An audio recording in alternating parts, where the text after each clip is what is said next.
하나님의 말씀 민수기 25장입니다. 민수기 25장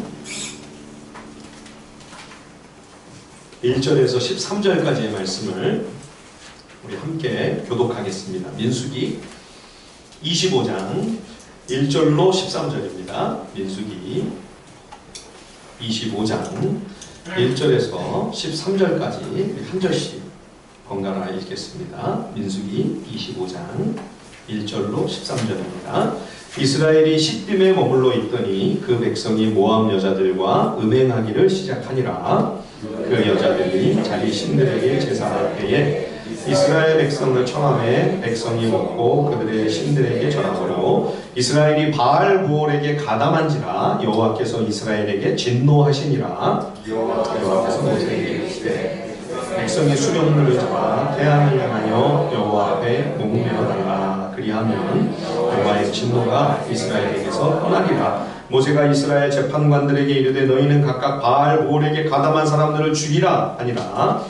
이스라엘 자손의 온 회중이 대만문에서 올 때에 이스라엘 자손 한 사람이 모세와 온 회중의 눈앞에 미디안의 한 여인을 데리고 그의 형제에게로 온지라. 제사장 아론의 손자 엘르아살의 아들 비느하스가 보고 회중 가운데서 일어나 손에 창을 들고 그 이스라엘 남자를 따라 그의 막사에 들어가 이스라엘 남자와 그 여인의 배를 꿰뚫어서 두 사람을 죽이니 연병이 이스라엘 자손에게서 그쳤더라. 그 연병으로 죽은 자가 24,000명이었더라.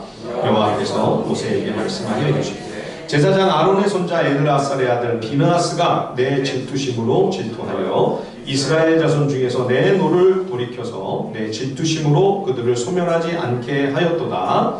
그러므로 말하라. 내가 그에게 내 평화의 언약을 주리니. 다 함께 그와 그의 후손에게 영원한 제사장 직분의 언약이라. 그가 그의 하나님을 위하여 질투하여 이스라엘 자손을 속죄하였음이니라. 아멘. 민수기 22장에서 24장까지 모압 왕이 당대 최고 주술사인 발람을 초빙하여 온갖 사술로 이스라엘을 저주하려고 했습니다만 실패합니다. 무력으로도 어떤 군사력으로도 또 심지어 주술로도 이스라엘을 쓰러뜨리는 것이 불가능하다. 이것이 24장까지의 결론입니다. 그것은 이스라엘이 하나님께 복받은 사람들이었기 때문입니다. 하나님께서 이미 복을 주신 존재, 하나님께서 그 복된 약속을 그들을 통하여 온전히 이루시기까지 그 어떤 누구도 그 어떤 방도로도 무너뜨릴 수 없는, 쓰러뜨릴 수 없는 사람들, 그들이 바로 여호와 하나님이 사랑하시는 하나님의 언약 백성입니다. 그럼에도 불구하고 이런 이스라엘에게 심한 생채계를 내고 또 심각한 타격을 가할 수 있는 그러한 길이 전혀 없는 것은 아니었습니다. 그 묘수를 간교한 술사 발람이 잘 알고 있었죠. 그래서 발람은 자기가 복채도 못 받고 빈털터리로 돌아갈 것을 염려한 나머지 이제 모압 왕에게 이스라엘을 흔들 수 있는 한 가지 계략을 훈수를 해줍니다. 민수기 31장 16절에 보면 보라 이들이 발람의 꾀를 따라 이스라엘 자손을 부올의 사건에서 여호와 앞에 범죄하게 하여 여호와의 회중 가운데 전염병이 퍼지게 되었다. 이렇게 말씀하고 있죠. 이 발람의 꾀, 이것이 바로 모압과 미디안 족속들이 그들의 바알 우상 숭배 의식에 이스라엘 백성을 끌어들여 유혹하는 일이었습니다. 오늘 본문 3절에 보시면 이스라엘이 바알 부올에 가담했다. 왜 그냥 바알 우상 숭배라 하지 않고 바알 부올이라고 하는가? 지금 모압 평지에 있는 이 시딤에 있는 이 산 이름이 부올산입니다.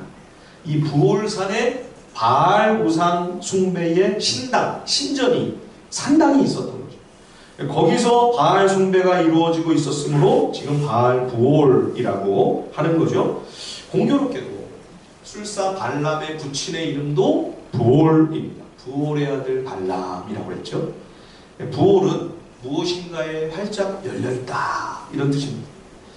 그러니까 바알 부올 하면 바알에게 완전히 마음을 열고 두 팔 걸려 쌍수를 들어 바알을 환영하며 적극적으로 바알에게 마음과 모든 자신을 바치는 그런 우상 숭배에 지금 언약 백성 이스라엘이 참가한 것입니다. 3절을 보십시오. 이스라엘이 바알보올에게 가담한지라 여호와께서 이스라엘에게 진노하셨다.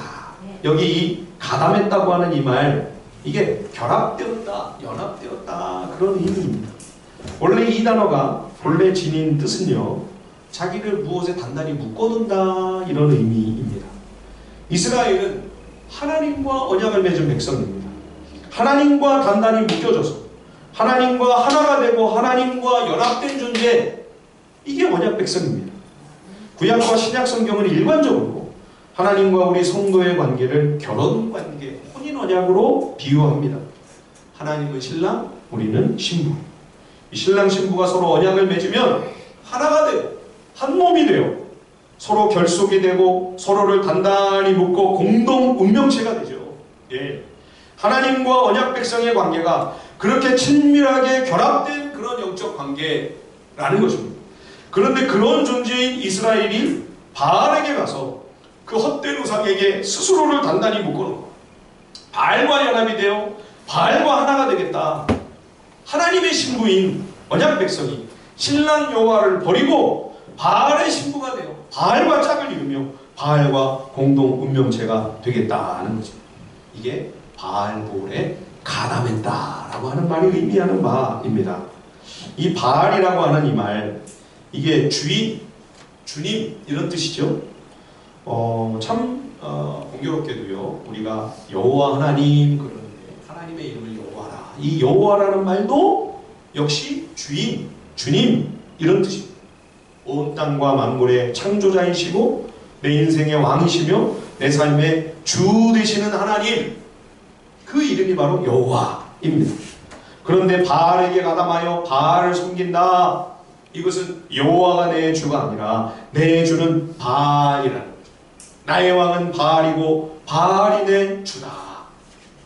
바알이 이제 그 비와 바람을 주관하는 가나안 땅의 신입니다. 그래서 가나안의 모든 풍요와 그 열매와 풍성한 추수, 풍년을 관장하는 그 신이 바알이라고 그렇게 가나안 사람들은 믿었습니다.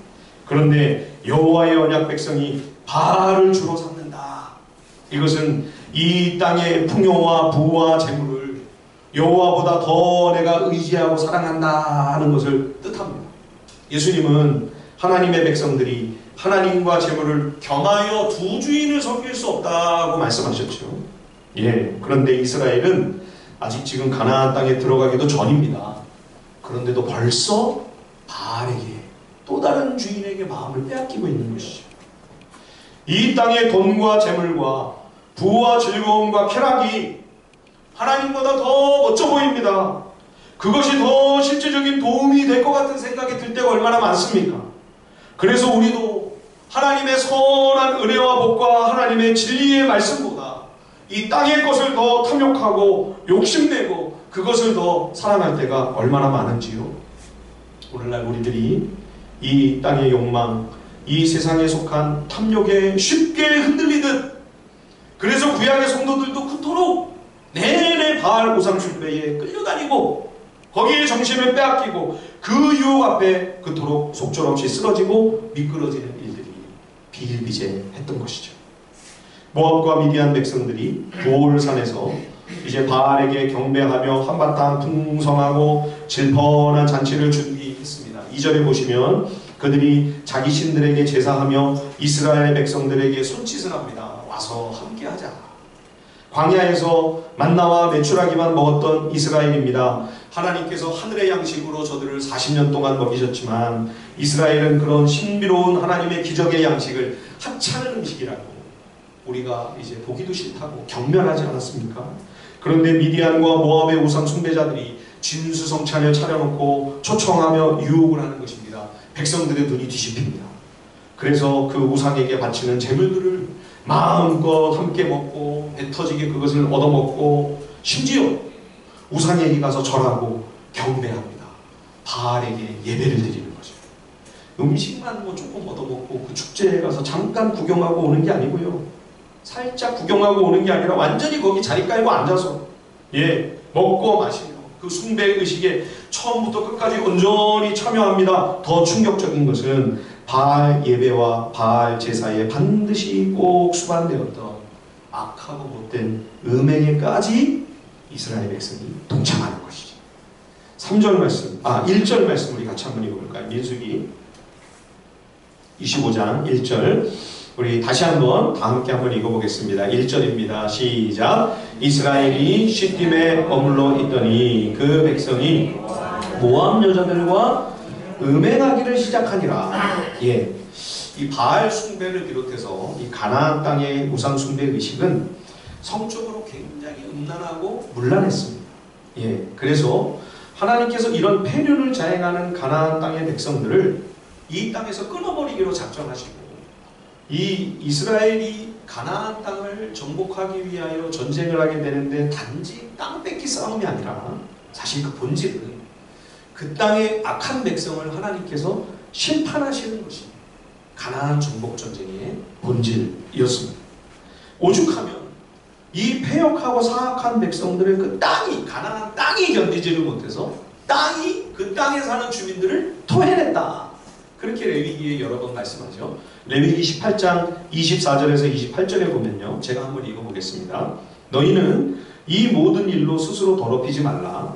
내가 너희 앞에서 쫓아내는 족속들이 이 모든 일로 말미암아 더러워졌고 그 땅도 더러워졌으므로 내가 그 악으로 말미암아 벌하고 그 땅도 스스로 그 주민을 토하여 내느니라.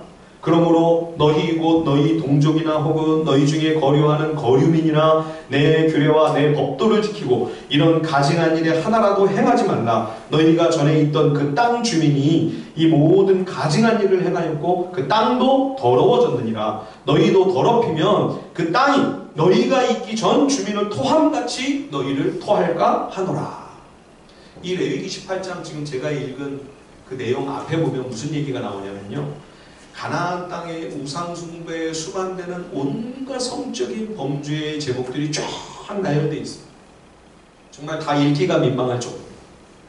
온갖 종류의 성적인 부정과 일탈, 불륜은 물론이고 동성애 뿐만 아니고요. 근친상간, 심지어 짐승들과 더불어 관계를 맺는 것까지. 이런 일들이 가나안 땅의 우상 숭배와 함께 꼭 세트로 수반되는 못되고 악한 일들이었던 거죠. 그래서 오죽하면 그 땅이 도저히 견디지 못했어요. 그 땅 위에 사는 백성들, 이 흙이 이제 히브리어로 아다마거든요. 아다마 위에 사는 흙으로 지음받은 존재, 아담이죠. 그렇죠? 그러니까 이 아담하고 아다마는 굉장히 깊은 관련이 있습니다. 우리가 하나님의 율법 정신을 따라 하나님 말씀의 정신을 쫓아서 거룩한 삶을 살지 않으면 아담이 병들고 아담이 병들면 이 아다마도 병드는 거죠. 지금 이 환경이 그렇죠? 이 자연이 얼마나 지금 파괴가 되어 말할 수 없이 지금 신음하고 있습니다. 그 고통을 지금 우리가 고스란히 지금 되갚으면 지금 당하고 있는 거죠. 그래서 이 땅이 이 땅 위에 사는 이 아담으로 말미암아 더럽혀지니까 도저히 이 땅이 견딜 수가 없어서 아다마가 아담을 토해낸 사건, 그게 바로 가나안 정복 전쟁이었던 겁니다. 근데 이게 가나안 백성들에게만 해당되는 거냐? 아니요. 이스라엘 백성도 이제 그 땅에 들어가 사는데 이스라엘 백성이 만약 그 우상 숭배에 똑같이 오염되면 전에 그 가나안 백성들은 이 가나안 땅이 토해낸 것처럼 똑같이 이 땅이 너희도 토해낼까? 심히 두렵다. 깨어있어야 된다. 정신 차려야 된다. 경고하고 있는 말씀이죠. 레위기 20장 22절에도 너희는 나의 모든 규례와 법도를 지켜 행하라. 그리하여야 내가 너희를 인도하여 거주하게 하는 땅이 너희를 토하지 아니하리라. 우상 숭배는 하나님께서 정해놓으신 하나님의 창조 원리, 모든 영적인 원칙을 다 무너뜨리는 거예요. 그렇죠? 하나님과 우리와의 관계를 파괴하고, 또 하나님께서 아담과 하와를 지어 거룩하고 정결한 가정을 이루게 하셔서 그 부부가 부모를 떠나 한 몸이 되어 1대1의 그 배타적인 사랑의 관계, 온전한 연합과 하나됨을 이루게 하신 그 하나님의 뜻을 거스르도록 우상숭배를 통하여 악한 사탄마귀가 이 못된 일들을 벌리는 거죠. 그러므로 여러분, 우리가 우상숭배적인 이 땅의 부패와 타락에 그 죄에 오염되어 실족하는 일이 벌어지지 않도록 우리가 정신을 똑바로 차려야 됩니다. 예, 지난 주일에도요, 악한 사단이 이스라엘 백성은 전혀 알지도 못하고 있는데 이스라엘을 쓰러뜨리고 이스라엘을 무너뜨리고 이스라엘을 저주하기 위해 온갖 시도를 멈추지 않는 모습을 우리가 보지 않았습니까? 그게 민수기 22장, 23장, 24장이에요. 그렇죠? 예, 그야말로 사탄이 굶주려 울부짖는 맹수처럼 먹이를 찾아 헤매듯 성도를 넘어뜨리기 위하여 호시탐탐 우리를 노리고 있는 것입니다. 그래서 바울이 신약 성도들에게 음행을 피하라. 예, 강력하게 권고합니다. 음행을 피하라. 예, 고린도전서 6장 15절에서 20절을 제가 읽어보겠습니다. 너희 몸이 그리스도의 지체인 줄을 알지 못하느냐? 내가 그리스도의 지체를 가지고 창녀의 지체를 만들겠느냐? 결코 그럴 수 없느니라. 창녀와 합하는 자는 그와 한 몸인 줄을 알지 못하느냐? 일러스되 둘이 한 육체가 된다 하셨나니 주와 합하는 자는 한 영이니라. 음행을 피하라. 사람이 범하는 죄마다 몸 밖에 있거니와 음행하는 자는 자기 몸의 죄를 범하느니라. 너희 몸은 너희가 하나님께로부터 받은 바 너희 가운데 계신 성령의 전인 줄을 알지 못하느냐? 너희는 너희 자신의 것이 아니라 값으로 산 것이 되었으니 그런즉 너희 몸으로 하나님께 영광을 돌리라. 예, 음행을 피하라. 여기서 이 피하라는 이 말은요, 있는 힘을 다해 도망가라 그런 뜻입니다. 예, 그 창세기에 보면 요셉이 보디발 장군 부인이 자꾸 요셉한테 눈짓을 하니까 요셉이 둘이 같이 있는 자리를 만들지 않으려고 슬슬 피해 다닙니다. 그죠? 그러다가 이제 둘이 딱 마주쳐가지고 둘만 있게 되는 참 위험한 순간이 딱 닥쳤잖아요. 그죠? 그러니까 그냥 요셉이 놀라가지고 걸음 하나 하셔요. 36개 주랭랑을 그냥 쳐버립니다. 있는 힘을 다해 도망을 가는 거죠. 예, 여러분, 음행의 유혹은 그렇게 해야만 벗어날 수 있습니다. 예, 길선주 목사님이 평양신학교로 졸업을 하고 제주도 선교사로 파송을 받았어요. 당시에는 제주도가 복음의 불모지였기 때문에 제주도 가면 선교사라고 했습니다. 그래서 이제 가서 교회를 세우시고 목회를 하고 복음을 전하시다가 한 번은 어떤 성도가 많이 편찮다고 해가지고 이제 신방을 갔는데 가보니까 사실은 아픈 게 아니고 목사님을 유혹을 하려고, 예, 아프다고 거짓말을 하고 신방으로 오시게 한 거예요. 갔더니 이 성도가 목사님한테 추파를 던지는 거예요. 그러니까 길선주 목사님이 옛날에 그 초가집에 그 창호지로 된 그런 문 아니에요, 그렇죠? 예, 목사님이 그냥 냅다 그냥 그 창호지로 된 그 문이 부서져라 하고서 뛰쳐나가가지고 도망을 치는 거예요. 신도 안 신고 버선발. 그러면서 길선주 목사님이 뭐라고 했냐면 길선주 살려! 그러면서 도망을 쳤대요. 예, 길선주 살려! 예, 나 여기서 잡히면 죽는다. 끝장이다. 그런 거죠. 예, 그런 절박한 심정으로 도망을 간 거예요. 여러분, 우리가 이런 자세로 음행을, 유혹을 피하지 않으면 절대 이 죄를 우리가 이길 수 없습니다. 맞서서 좀 감당해 보겠다고 아무리 그래도 그렇지 내가 그런 실수를 하겠냐고. 여러분, 자신만만해 하지 마십시오.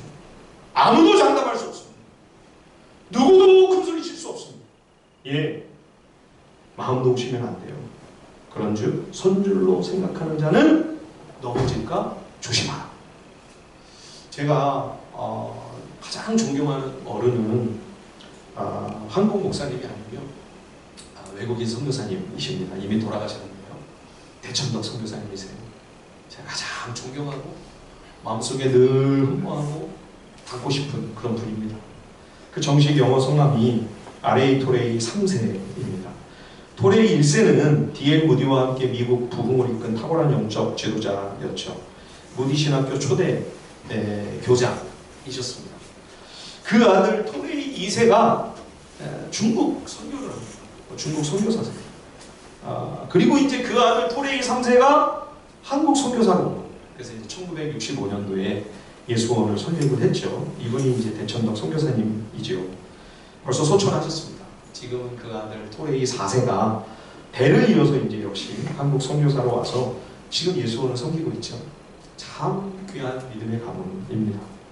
대천덕 선교사님 살아계실 때 제가 그때 이제 신학대학원을 가기 직전이었는데 그때 이제 제가 그 예수원에서 꼭 3개월 수련받을 수 있는 기회가 있었습니다.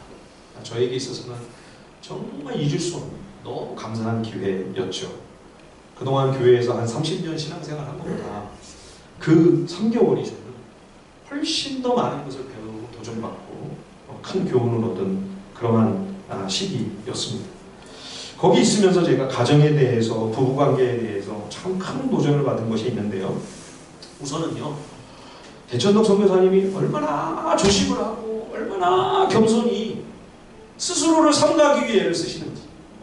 그때 이미 80세가 넘으신 연세이셨습니다. 그런데도 사무실에서 일을 하다가 전 세계적으로 편지가 그렇게 많이 와요. 다 일일이 답장을 해서 보내주시는 거예요. 그게 이제 산골짜기에서 온 편지라고 해가지고 여러 번의 책으로 나오기도 했었죠. 그죠? 홍성사에서. 근데 일을 하시다가 어떤 그 식구들 중에 이제 한 60, 70명 식구가 같이 사니까 공동체 식구들이 어떤 자매가 청소하러 이렇게 방에 들어오시잖아요. 그럼 이분이 쓱 나가시는 거예요. 그 한 공간에 문 다 열어놓고 하는데도 그 자매랑 둘이 안 있으려고. 80이 넘으셨는데도. 그 자매들이 뭐라고 얘기하냐면 아주 얄밉대요. 얄미울 정도로 그렇게 도망을 다니시대요. 그 조심을 하시고 늘 긴장의 끈을 놓치지 않으시는 거예요. 더 감명 깊었던 것은 항상 매일 오후 4시만 딱 되면요. 집에 그 거실에 차를 한 잔 딱 끓여놓고요. 4시부터 5시까지 1시간 동안 그 대천덕 선교사님과 제인 사모님 두 분이 매일 1시간씩 꼭 티타임을 하시는 거예요. 머리가 하얀 할아버지 할머니가 딱 앉으셔가지고 그게 결혼하실 때부터 약속을 하셨어요. 무슨 일이 있든지 없든지 할 말이 있든지 없든지 아침에 혹시 말다툼을 하고 서로 감정이 안 좋아도 그래도 이 약속만은 꼭 지키자.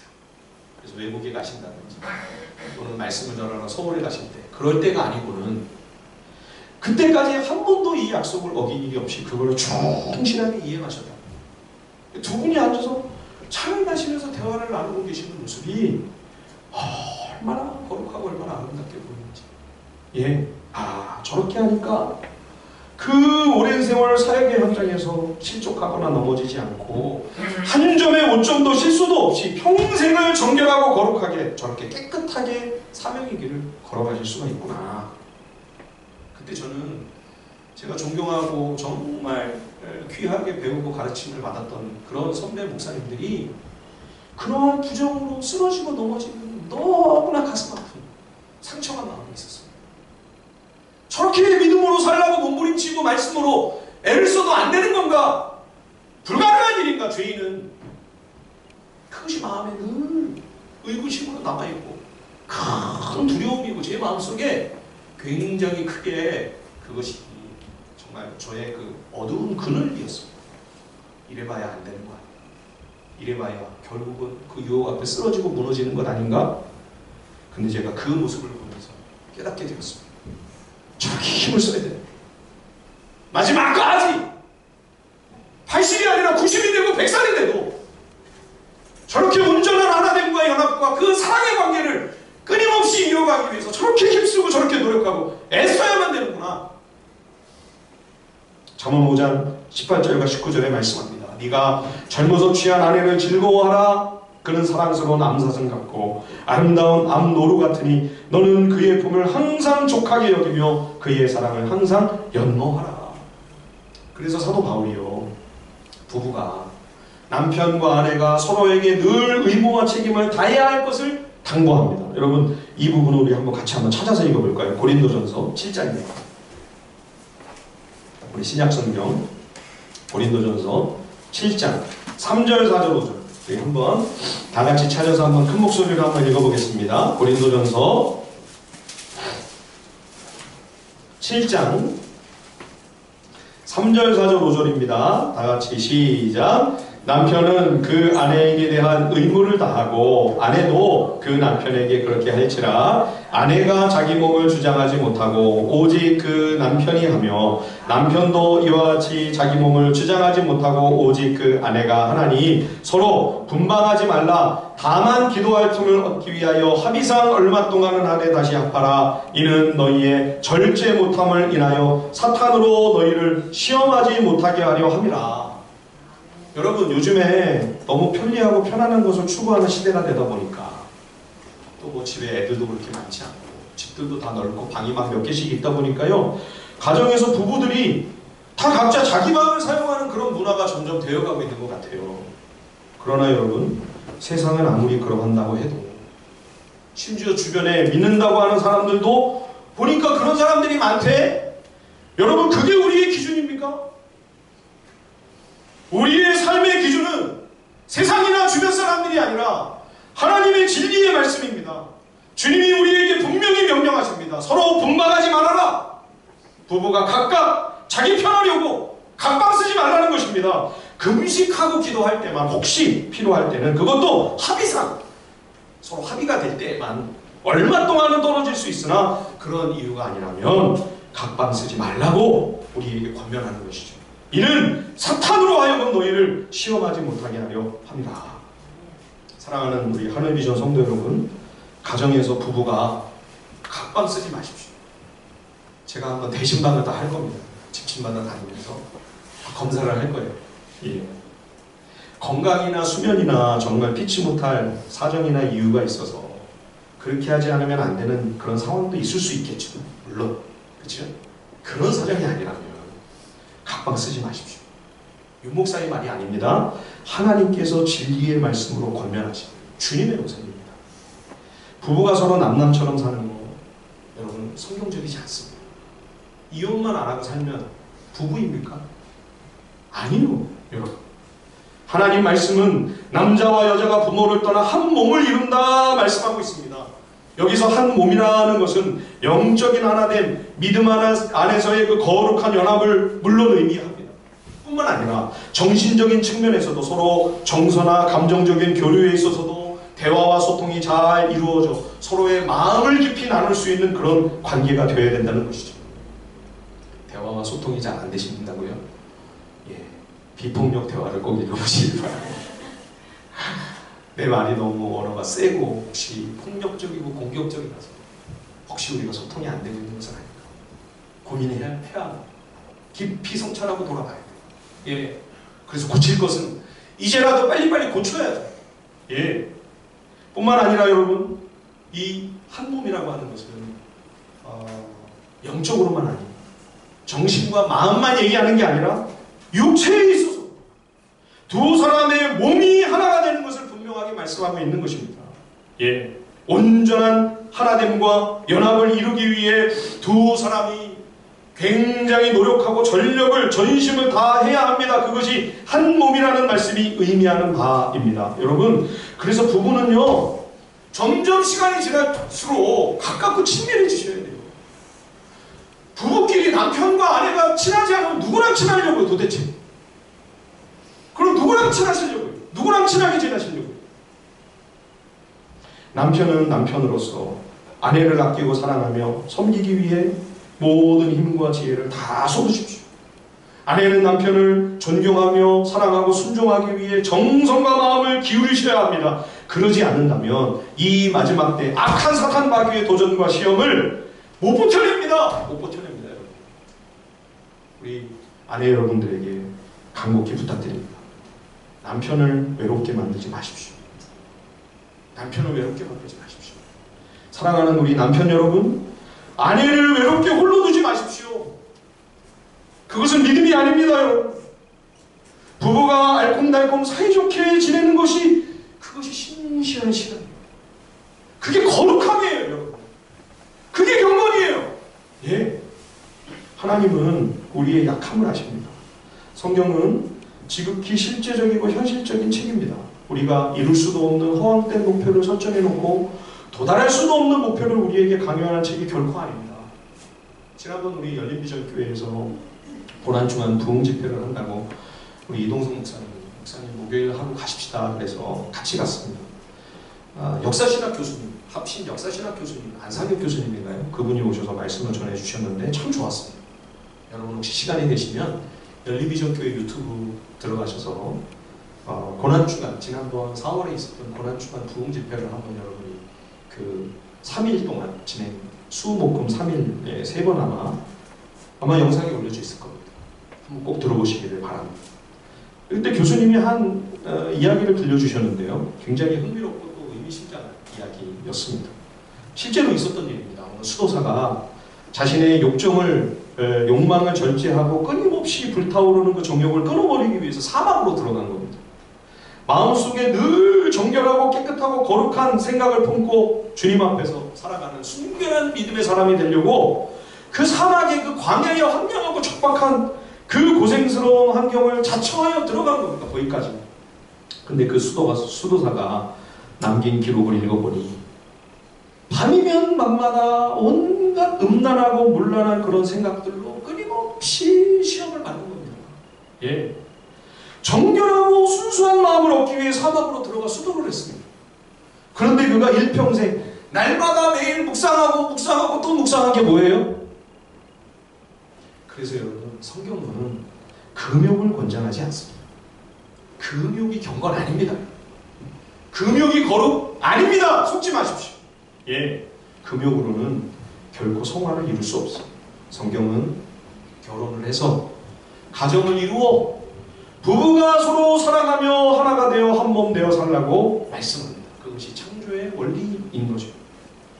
우상 숭배는 이렇게 하나님과 우리의 관계를 끊어놓고 또 남편과 아내의 하나됨과 연합을 파괴하고 하나님의 이 창조 원칙, 창조의 이 대원리를 다 깨뜨리고 파괴하는 것 뿐만 아니라 더 나아가서 공동체 안에서 이웃과의 관계마저 망가뜨리려고 합니다. 이제 이스라엘 백성들이 가나안 땅에 들어가면 각 가문과 집안별로 기업을, 땅을 나눠주죠. 그래서 포도원을 일구고 올리브를 심고 농사를 지을 수 있는 그 땅을 다 공평하게 나눠줍니다. 그래서 이 땅의 경계를 표시하는 게 뭐냐, 이게 지게서 또는 지게표입니다. 여기까지는 김씨네 집의 땅, 그렇죠? 여기서부터 여기까지는 이씨네 집안 땅, 이렇게. 그래서 구약 율법에 보면 이 지게서, 이 지게표는 절대 움직이지 못합니다. 혹시 우리 집안의 경제적인 상황이 어려워져서 땅을 팔더라도, 그래서 다른 사람에게 내 땅이 넘어가더라도 이 지게표는 움직이지 못합니다. 왜냐하면 혹시 이제 보아스 같은 그런 친족이 있어가지고 잃어버린 땅을 만약에 사서 이 잃어버렸던 기업을 되찾아주면 그 기업을 다시 되돌려받을 수가 있잖아요. 그죠? 되돌려받을 때 뭘 기준으로 해요? 아, 이게 원래 이게 김씨네 땅이었어. 지게표, 지게석이 땅 있으니까요. 근데 그걸 기준으로 다시 되찾는 거예요. 신명기 27장에 보면 그 이웃의 지게표를 옮기는 자는 저주를 받을 것이라. 잠언 22장에도 내 손조에 세운 옛 지게석을 옮기지 말지니라. 그러니까 힘있는 자가 가난하고 약한 이웃의 땅을 마구 빼앗아 그 사람이 혼자 많은 땅을 다 소유로 가질 수 없습니다. 이스라엘에서는, 하나님 나라에서는 이게 허용이 안 되는 거죠.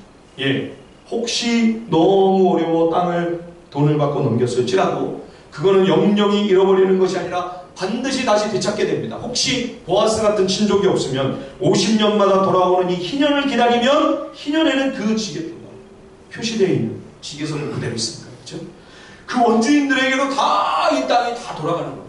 그래서 이 지게표, 지게석은 움직이지 못하게, 건드리지 못하게 엄히 금하신 것이죠. 이것이 율법의 정신입니다. 함께 상생하며 오래 서로를 돕고 함께 행복하게 평화롭게 같이 살아가도록 만들어 놓으셨습니다. 그러나 이를 정면으로 거역하며 정반대의 길을 향하도록 하는 것이 이게 바로 우상숭배입니다. 바알숭배. 바알 우상의 정신은요, 한마디로 약육강식이고 승자 독식입니다. 힘 있는 자가 다 뺏어서 혼자서 다 소유해요. 북이스라엘이 아합 왕 때 두로왕 엣바알의 딸 이세벨이 아합의 왕비가 돼서 이스라엘로 시집을 왔어요. 두로가 바알 우상 숭배의 거기가 원산지죠. 두로 왕 엣바알은 그 딸 이세벨은 다 그 바알 우상 숭배의 제사장이고 여사제였습니다. 이런 사람들이 지금 북이스라엘과 사돈이 돼요. 예. 그래가지고 이세벨이 딱 안주인으로 자리를 딱 꿰차니까 이스라엘이 그냥 완전히 바알 숭배가 나라가 돼버립니다. 겉으로만 바알 숭배하는 게 문제가 아니고요. 예. 바알주의의 가치관이 이스라엘을 완전히 잠식했다. 예. 그 사마리아 아합 왕궁 근처에 나봇의 포도원이 있었어요. 예. 나봇이라는 사람이 그 포도원을 얼마나 비옥하게 잘 갖고 왔는지 너무 보기 아름답고 좋으니까 왕이 탐이 난 거예요. 이거 나한테 좀 넘겨라. 내가 돈 주고 살게. 그랬더니 나봇이 이거 조상 대대로 물려주신 기업이라 이거 왕에게 넘기는 거 하나님이 기뻐하시지 않을 것 같습니다. 그랬더니 아합이 그냥 너무 욕심이 나가지고 알아놓은 거예요. 그랬더니 이세벨이 편지를 썼습니다. 그 마을의 지도자들에게 편지를 써서 사람들을 매수해서 거짓 증인으로 둘을 딱 내세워가지고 나봇이 하나님과 왕을 저주했다고 하는 죄목으로 없는 죄를 뒤집어 씌워서 나봇을 끌고 나가서 돌로 쳐서 죽인 거예요. 그리고 그 땅을 뺏어서 왕에게 왕이 그토록 원하시던 나봇의 포도원입니다 하고 아합에게 다 바치는 거죠. 예, 아합과 이세벨이 하나님의 무서운 진노의 심판을 받게 되는 여러 이유들이 있었지만 직접적인 원인은 바로 이 나봇 포도원 사건 때문이었습니다. 하나님께서는 우상 숭배의 가치관으로 율법 정신을 짓밟고 무지한 피를 흘리며 힘없고 가난한 이웃을 억압하고 압제하는 것 제일 미워하십니다. 예, 힘 있는 자가 모든 걸 다 빼앗아 가질 수 있는 것, 힘 있는 자가 모든 것을 다 소유함에 있어 어떤 수단 방법 가리지 않아도 되는 것, 그게 바로 바알주의입니다. 바알 우상 숭배의 가치관이요, 바알 숭배의 정신인 거죠. 그래서 피를 흘립니다. 무죄한 피를 막 흘리고 귀한 생명을 막 희생시키고 사람을 아무리 많이 죽여도 아무 상관없습니다. 힘과 부만이 최고의 선이고 가치이기 때문이죠. 율법 정신과 완전히 상반되죠. 예, 이것은 사탄의 왕국의 가치관이며 사탄의 왕국의 방향성입니다. 그래서 하나님이 이 우상 숭배를 이렇게 싫어하지. 언약 백성이 그 땅에 들어가 우상 숭배를 철저히 배척하기를 그토록 간절히 원하시며 누누이 우상 숭배의 위험성을 경고하신 거죠. 율법의 그 핵심적인 내용을 요약해서 율법의 엑기스만 딱 뽑아놓은 게 바로 십계명이죠. 그런데 여러분 그 십계명의 첫 번째, 두 번째, 세 번째 계명은요 다 전부 우상 숭배와 관련이 되어 있는 내용. 첫 번째, 하나님 외에 다른 어떤 신도 내 옆에 두지 말아라. 다른 신 섬기지 말아라. 우상 숭배하지 말아라. 그런 명령이죠. 두 번째는 아예 우상을 만들지도 말아라. 어떤 형상, 예, 하나님은 보이지 않는 영이시니 하나님이라 일컬어지는 어떤 형상, 어떤 우상도 만들거나 그거를 섬기거나 경배하는 일이 있어서는 절대로 안 된다. 예. 그리고 세 번째는 하나님의 이름을 망령되이 일컫지 말아라. 여러분 이 세 번째 계명도 우상 숭배와 관련이 되어 있는 거예요. 왜 그러냐? 우리가 성경에 보면 실상은 자기의 욕심과 탐욕을 우상 숭배적인 정말 가치관으로 추구하면서 살고 있는데 입으로만 하나님의 이름을 부르면서 하나님을 잘 믿고 섬기는 척하는 경우들이 얼마나 많이 있습니다. 지난주에도 우리가 봤잖아요. 발람, 그죠? 사울 왕, 압살롬, 그죠? 입으로는 늘 하나님 여호와가 너희를 축복하시기를 바랍니다. 근데 정말 하나님 믿는 사람이에요? 아니요. 우상 숭배하는 사람. 겉으로는 하나님을 믿는 척하면서 입으로만 말로만 하나님의 이름을 들먹이는 거. 실제로는 우상 숭배를 하면서 그러나 사람들 앞에서는 하나님을 믿는 것처럼 하는 그것이 바로 그 입술로 하나님의 이름을 들먹일 때 그게 바로 하나님의 이름을 망령되이 일컫는 것이다. 그러면 세 번째 계명은 우상 숭배하지 마요. 겉으로만 하나님 믿는 척하지 마요. 정말 하나님의 말씀을 율법 정신을 순종하며 준행하는 삶을 살아야 된다. 그거를 말씀하고 있는 것이죠. 그래서 오늘 하나님께서 이 바알볼에 가담한 이스라엘에게 이렇게 심히 분노하시는 거죠. 예. 그래서 이스라엘 진영 가운데 전염병을 보내셨죠. 수많은 백성들이 직결 심판에 처해집니다. 24,000명이나 되는 이스라엘 백성이 이 전염병으로 사망했습니다. 자, 그런데 지금 하나님의 이 무서운 진노가 재앙이 막 임하고 있는 와중에 사람들이 막 죽어나가고 울고 불고 초상이 나가지고 막 애통하고 애곡하고 이 난리가 벌어지고 있는 상황인데 시므온 지파의 시므리가 있을 수 없는 사악한 짓을 저질렀죠. 그런 와중에도 지금 재앙으로 막 전염병으로 백성들이 죽어나가고 애곡하고 있는데 여전히 죄악을 멈추지 않고 있는 거예요. 이때 하나님의 질투하시는 분노로 심히 분개하여 일어난 제사장 엘르아살의 아들 비느하스가 분연히 일어나 이 악한 범죄를 처단합니다. 그러니까 비로소 이스라엘 진영에 이 돌던 전염병이 그치는 거예요. 여러분, 하나님의 거룩한 질투의 불과 같은 진노를 멈추게 한 이 비느하스의 창, 이것은 장차 십자가에 달리신 예수님의 그 옆구리를 깊이 찔렀던 바로 그 창의 예고편이고 모형입니다. 하나님께서는 내가 범한 모든 죄와 악에 대하여 그 책임을 우리에게 묻지 않으시고 그 형벌을 내가 당하지 않게 하셨습니다. 그 대신 죄악을 대신 짊어지신 하나님의 아들 예수님의 그 옆구리를 창으로 찔러 예수님께서 내가 받아야 할 그 형벌을 다 받으시고 죄의 문제를 해결하게 하시죠. 우리 13절 말씀 같이 한번 읽어볼까요? 민수기 25장 13절입니다.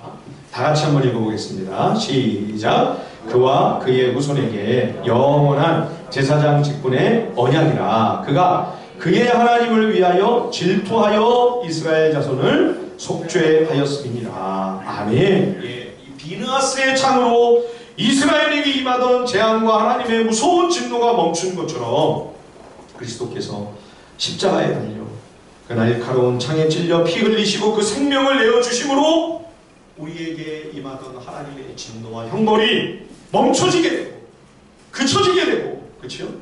하나님의 사죄의 은혜가 우리에게 임하여 나를 의롭다 칭하시는 생명 주시는 하나님의 구원의 길이 열리게 된 것이죠. 여러분, 이 은혜로 구원함을 받은 우리들입니다. 그러니 우리가 어찌 발람의 길을 갈 수 있겠습니까? 그렇죠? 비느하스의 길을 가야 마땅하지 않겠습니까? 저는 우리 교회가 아직 작은 공동체이지만 그러나 감히 저는 우리 교회를 세워주신 하나님의 은혜, 우리 교회가 시작된 하나님의 역사하심과 일하심에는 정말 큰 의미가 있다고 그렇게 생각을 합니다. 교회가 교회를 세우는 일, 전혀 없는 일은 아니지만 아직도 한국 교회에서는 그런 모습을 보기가 쉽지 않죠. 그렇죠? 참 희귀한, 쉽게 목격할 수 있는 그런 경우가 아닙니다. 만약 우리 모교회가, 열린비전교회가 우리 교회만 더 잘 유지해야지, 우리 교회를 계속 키워야지, 우리 교회만 더, 내 교회만 더 커지는 게 그게 중요하지, 만약 그런 생각을 했다면 우리 공동체는 아마 시작조차 불가능했을 것입니다. 그러나 그것을 이제 뛰어넘어 교회가 교회를 낳고 교회가 교회를 세워야 된다고 하는 참 많은 어려움과 벽이 있었고 난관이 있었음에도 불구하고 교회를 담임하고 있는 저조차 이게 되겠나, 참 만만치 않은 일일 텐데 불가능하지 않을까, 저조차 믿지 못하고 의심했던 그런 일을 하나님이 친히 이루지 않으셨습니다. 그리고 저는 더 놀라운 게 그런 일에 여러분들이 믿음으로 동참하셨다는 것입니다. 어떻게 그렇게 하셨어요, 여러분? 대단한 일. 비느하스의 결단이라고 저는 생각해요. 또 그 이후에 오신 우리 성도님들도 마찬가지입니다. 이 작은 교회에, 이 조그만 공동체에 뭐가 볼 게 있다고 여기에 내가 몸담고 한 식구가 돼서 신앙생활을 하겠다. 비느하스와 같은 그런 믿음의 결단이고 믿음의 선택이라고 저는 생각을 합니다. 우리 교회가 그렇게 시작된 공동체라면 여러분, 우리는 결코 발람의 길을 선택할 수 없습니다. 우리 교회가 발람의 길을 갈 수 없습니다. 만약 그런 유혹이 우리 앞에 있다면 공동체적으로나 여러분들의 가정적으로나 또는 내 삶의 내 인생에 그런 유혹이 우리 앞에 직면한다면 분연히 오늘 이 비느하스처럼 창을 드셔야 돼요. 나를 찔러 나를 쳐서 걱정시키는 이 믿음의 싸움에 이 거룩한 창을 들고 우리가 믿음의 싸움을 싸우며 선한 싸움을 싸우며 비느하스의 길을 걸어가야 되지 않겠습니까? 하나님께서 이 바알 우상 숭배의 악한 길을 미워하시고 싫어하십니다. 아니 이렇게 얘기하면 너무 약해요. 아까 우리 레위기 말씀 제가 읽을 때 가증하다는 표현이 나왔잖아요. 그 가증한 죄악을 절대 따라가면 땅이 너희도 토하여 내칠 거다. 그거는 하나님이 혐오하신다 하는 뜻입니다. 하나님이 혐오하시는 그 바알 숭배의 길, 하나님이 증오하시는 악한 바알의 정신에 따르는 길, 우리가 그 길로 행하지 아니하고 하나님께서 우리에게 가장 바라시며 기뻐하시는 비느하스의 믿음의 길을 따라 걸어가는 우리 하늘비전 식구들이 다 될 수 있게 주님의 이름으로 간절히 축원드립니다. 우리 이 시간에 함께 찬양하고요. 주님 앞에